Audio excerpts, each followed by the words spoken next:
All right, in this video, I'm going to prove the trig identities given over here. So let's start with the first question. Now, it's clear we have to work with the left-hand side with this one because the right-hand side is just 0. The first thing I'm going to do here is I'm going to make a common denominator. I'm going to multiply the top and bottom here by cos theta minus 1 and the top and bottom over here by sec theta minus 1.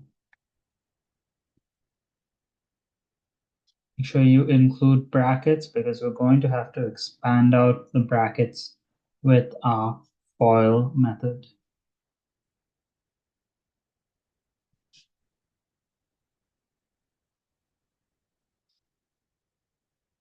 Then my common denominator is just sec theta minus 1 times cos theta minus 1.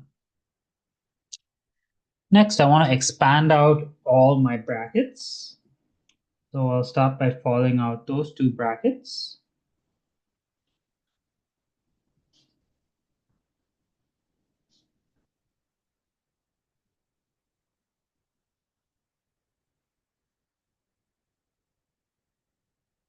Now I'll expand out these two over here.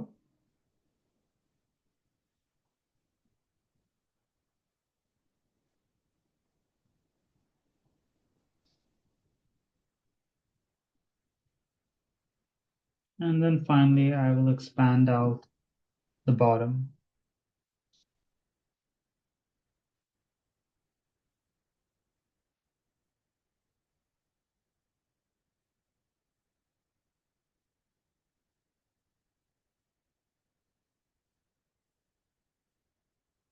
Next, I'll combine my like terms in the top and bottom. Bottom doesn't have any like terms, but the top does have some like terms. So negative sec and positive sec cancel, positive cos and negative cos cancel.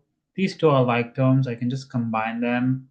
I'll just rewrite that as 2 sec theta cos theta. If I add them up, negative 1 minus 1 is just minus 2.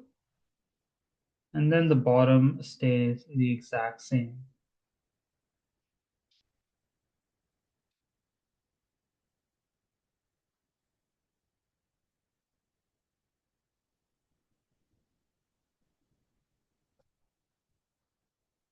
So now, since there's no longer any simplifications that I can do, I'm going to convert all the secs to 1 over cos.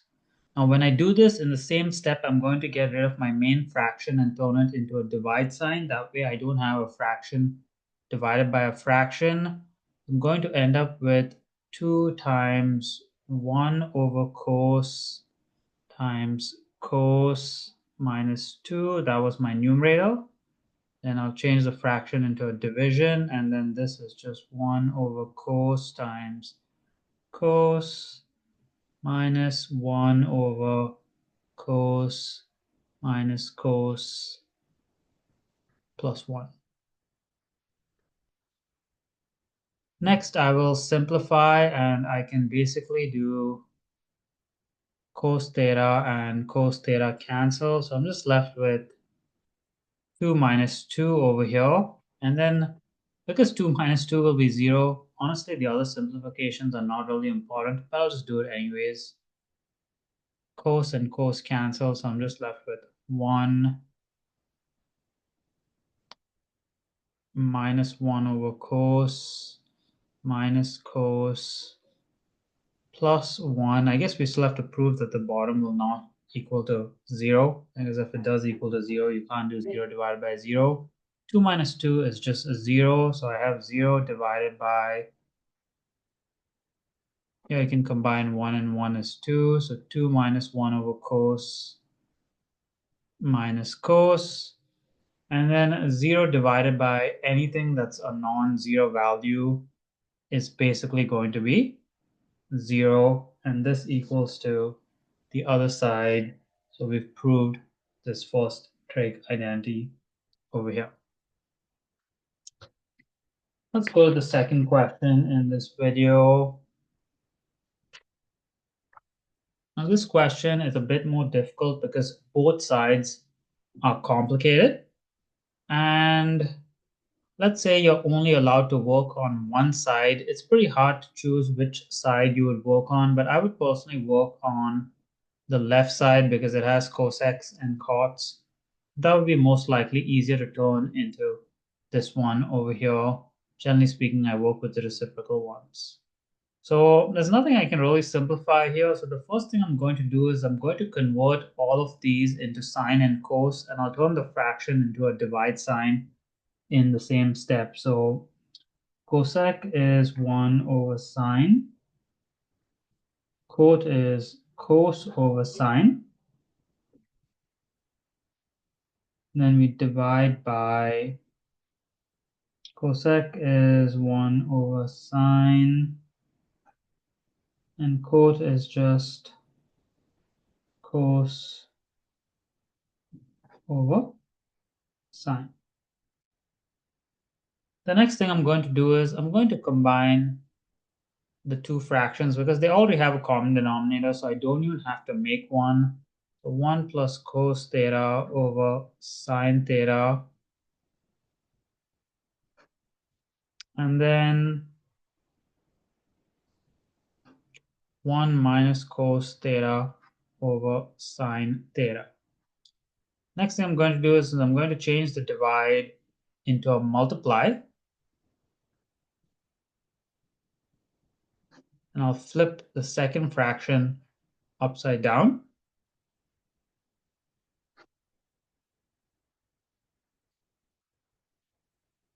And now since it's a multiplication, I can cancel like terms on the top and bottom. Those two are like, these two are not like because the signs are not the same. So I'm just left with 1 plus cos theta over 1 minus cos theta.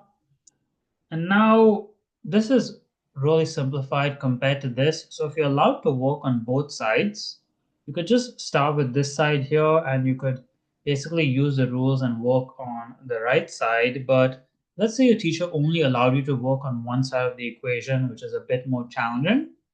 What would I do next over here? What if I compare this and this? I know sine square is on the bottom here, and I know sine square is 1 minus cos square. And I know by difference of squares, 1 minus cos square is 1 minus cos times 1 plus cos. So all I'm going to do here is I'm going to multiply the top and bottom by 1 plus cos theta. So now let's expand the top.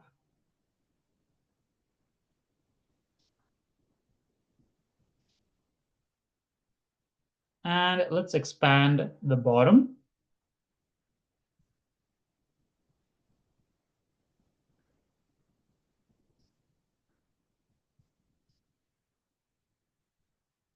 And then let's combine like terms. Now we can see the top already matches the exact same. The bottom, these two cancel. Left with 1 minus cos squared theta. Then my final step, I can just convert 1 minus cos square into sine square. And that is going to match the other side exactly the same. So I've proved this trig identity over here as well. If you made it to the end of this video and you found this content helpful, please hit that like and subscribe button. Thank you for watching and have a wonderful day.